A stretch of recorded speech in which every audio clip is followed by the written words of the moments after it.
Run बनाए हैं, 7 wicket उन्होंने खोए हैं। स्कोर थोड़ा ज्यादा हो गया नीदरलैंड के मुकाबले। आपको लगता है नीदरलैंड्स का कुछ चांसेस है इस मैच में? लेकिन इतना स्कोर तो मोनू बनना ही था। मुझे भी लग रहा था कि इतना स्कोर तो न्यूजीलैंड की टीम 300 प्लस का स्कोर बनाएगी। मैंने आपसे कहा भी था और वैसा देखने को भी मिला। 322 रन बोर्ड पे लगा दिए हैं। लेकिन मुझे एक चीज समझ नहीं आई है, नीदरलैंड्स ने पाकिस्तान के खिलाफ टॉस जीता था, बॉलिंग की। आज टॉस जीता, बॉलिंग की, लेकिन पहले डेरिल मिचेल, इनकी पारी बड़ी शानदार आई। 46 गेंदों पर 48 रन इनके बल्ले से देखने को मिले।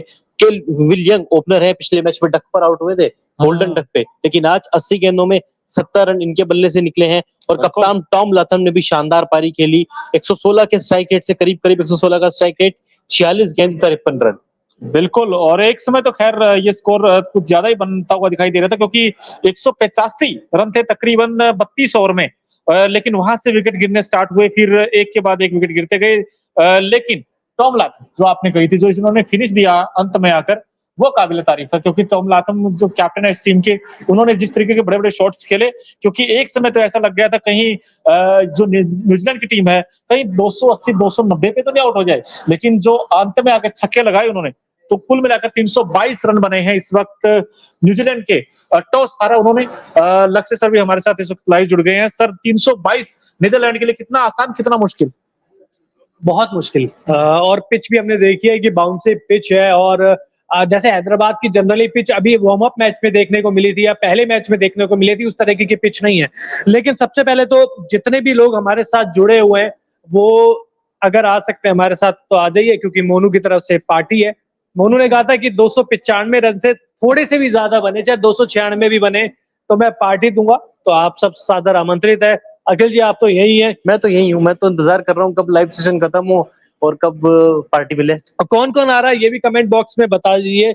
मोनू, सामने ठीक है नीदरलैंड थी, लेकिन 295 रन कुछ ज्यादा कम नहीं हो गया था? ठीक है, आखिर की गेंद पे ही 13 रन बने हैं।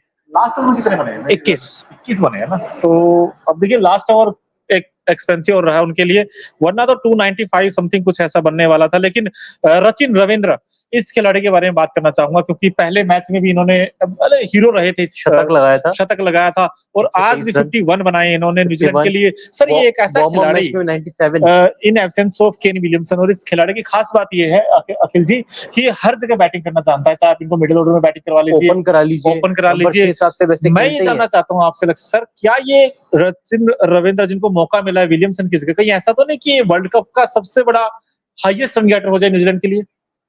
हो सकते हैं, क्योंकि उनको इंडियन कंडीशन का अच्छा अनुभव भी है, और जैसा कि पता है कि इंडियन मूल के ही हैं, तो बहुत सीधी सी बात है कि समझ में भी आती है कि कंडीशंस।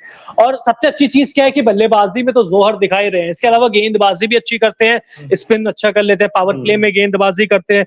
वहीं दूसरी तरफ फील्डर भी बहुत अच्छे हैं। तो अभी कहना मुश्किल होगा, क्योंकि कॉनवे भी इस टीम में है, केन विलियमसन आ जाएंगे, वो भी अच्छा खेलते हैं। आज लाथम ने ठीक ठाक पारी खेली है। लेकिन अगर नीदरलैंड की मैं 322 रन बन गए, लेकिन इसके बावजूद जिस समय जब मिचेल खेल रहे, डैनियल मिचेल खेल रहे थे, तब लग रहा था यार यहाँ से तो 340 345 रन बड़ी आसानी से बन जाएंगे। लेकिन आखिर के 10 ओवर में, वो आखिरी ओवर छोड़ दीजिए, उसके बाद से तो गजब का प्रदर्शन नीदरलैंड ने कमबैक किया, बिल्कुल कमबैक किया। अच्छी बॉलिंग उनकी तरफ से देखने को मिली, चाहे आर्यन दत्ता हो, बास डी लीडे। मोनू, हमेशा आप इनकी चर्चा करते हैं, बल्लेबाजी में अच्छा परफॉर्मेंस, पिछले मैच में 4 विकेट, आज 10 ओवर में 64 रन दिए, 1 विकेट लिया, लेकिन आखिरी ओवर में 21 रन भी इन्हीं के ओवर में पड़े। कोई बात नहीं, पड़े हैं, लेकिन देखिए मैं इस खिलाड़ी से बड़ा इंप्रेस हुआ हूँ, ना सिर्फ अब बल्कि जब आईसीसी क्वालिफायर मुकाबले चल रहे थे वहां पे इन्होंने इंप्रेस किया था। और कल पिछला मैच देख लीजिए, पाकिस्तान के अगेंस्ट इन्होंने 4 विकेट भी लिए थे और 67 रन भी बनाए थे। लक्ष्य सर, मुझे ऐसा लगता है कि आईपीएल में पक्का खेलेंगे। मुझे ऐसा लगता है कि इनकी बॉलिंग लगनी स्टार्ट हो जाएगी। एक चीज मुझे समझ नहीं आती, कोई प्लेयर अगर अच्छा करे तो हम सीधा आईपीएल पे क्यों पहुंच जाते हैं? रचिन रविंद्र ने अच्छी पारी खेली, उसको आईपीएल में बैंगलोर से खिला दिया। फॉर्मेट भी तो कोई चीज देखेंगे ना। और फिर यही मोनू चहल जैसे लोग ही आएंगे जब इंडिया वर्ल्ड कप हार जाए, T20 वर्ल्ड कप हार जाए, कि आईपीएल खेलते हैं इसलिए हम टूर्नामेंट नहीं जीत पाते।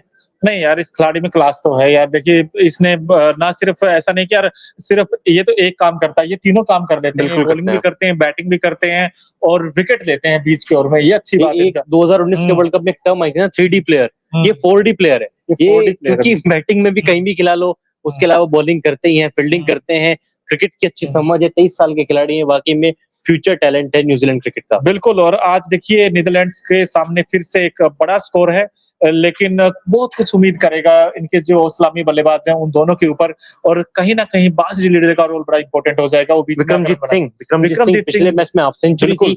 मैक्स ओडोड इस टीम के पास है, क्वालिफायर मुकाबलों में अच्छी बल्लेबाजी की थी। स्कॉट एडवर्ड के ऊपर निगाहें रहेंगी क्योंकि पिछले मैच में डक पर आउट हुए थे, गोल्डन डक पर आउट हुए थे, और दोनों मैचों में उन्होंने टॉस जीता है। क्योंकि अगर आपकी टीम हारती है ना तो फिर आपके ऊपर सवाल उठते हैं कि आपने तो टॉस जीता था, आपको पता था पाकिस्तान सामने है, न्यूजीलैंड सामने है, तो आपने पहले बल्लेबाजी क्यों नहीं की? क्योंकि दोनों टीमों के पास अच्छे बल्लेबाज है जो कि स्कोर बोर्ड पर 300 प्लस का स्कोर लगा सकते हैं।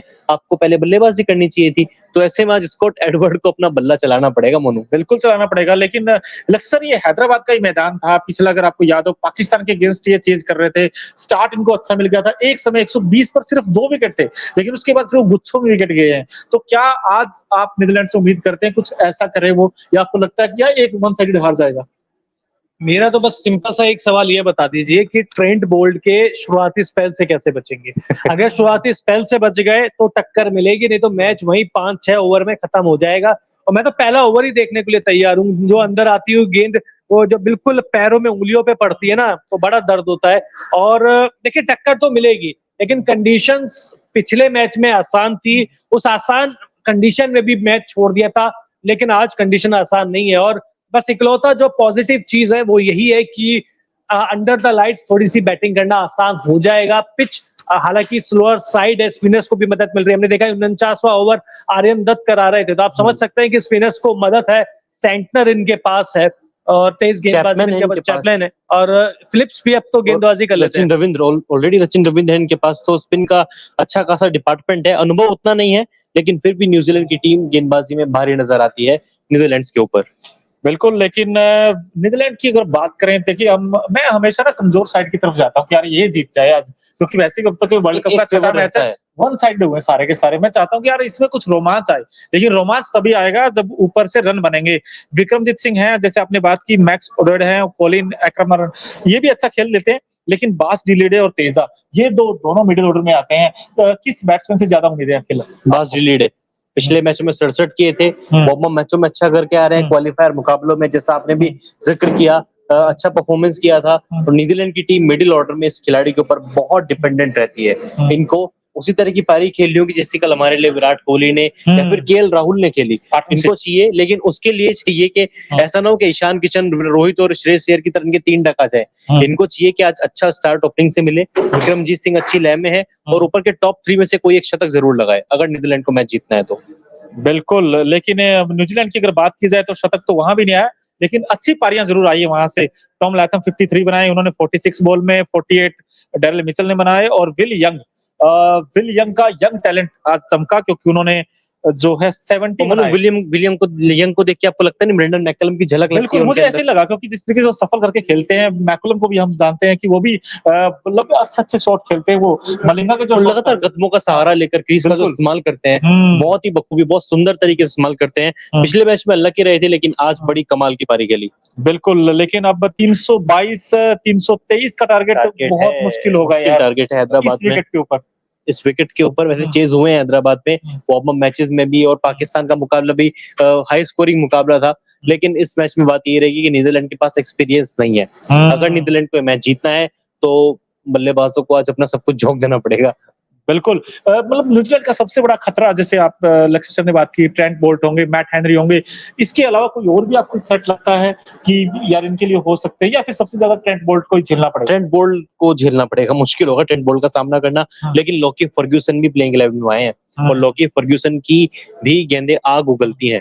पेस है उनके पास बाउंस उनके पास है, तो नीदरलैंड के लिए इतना आसान होगा नहीं। और कुल मिलाकर अगर देखिए सारी चीज तोल मोल के बात करें तो 95% न्यूजीलैंड यहाँ से आगे चला गया है, और 5% जो वो भी इसलिए क्योंकि क्रिकेट अनिश्चितताओं का खेल है। टक्कर देने की बात है, हाँ टक्कर मिल सकती है, न्यूजीलैंड को टक्कर मिल सकती है, नो डाउट, लेकिन जीत जाएगी ये बहुत मुश्किल है। मैं ये नहीं कह रहा कि कंडीशंस मुश्किल है, बिल्कुल कंडीशन मुश्किल है, लेकिन ऐसी कंडीशन में नीदरलैंड को खेलने का अनुभव नहीं है। जो न्यूजीलैंड के खिलाड़ी है वो यहाँ पर आईपीएल खेलते हैं, चाहे वो मिचेल की बात कर लीजिए, आप फिलिप्स की बात कर लीजिए, केन विलियमसन चलिए नहीं खेल रहे हैं, कॉनवे की बात कर लीजिए, फर्ग्यूसन, सेंटनर, बोल्ट, सबके सब यहाँ पे आईपीएल खेलते हैं और सबने कभी ना कभी हैदराबाद में मैच खेला हुआ। फिलिप्स का तो होम ग्राउंड भी रहा है ये। तो मुझे लगता है कि कंडीशंस शायद जितनी अच्छी तरीके से न्यूजीलैंड के खिलाड़ी यहाँ की समझते हैं, नीदरलैंड के बल्लेबाज नहीं समझते। ऐसे में तो सवाल उठते हैं ना कि आप टॉस जीत के फिर पहले गेंदबाजी क्यों कर रहे हो? क्यों करते हो आप? खुद के पैरों पर मतलब कुल्हाड़ी मारने जैसी बात हो और ये गई। दूसरा मैच है दोनों टीमों का, न्यूजीलैंड का भी दूसरा है और नीदरलैंड्स का भी दूसरा मैच है।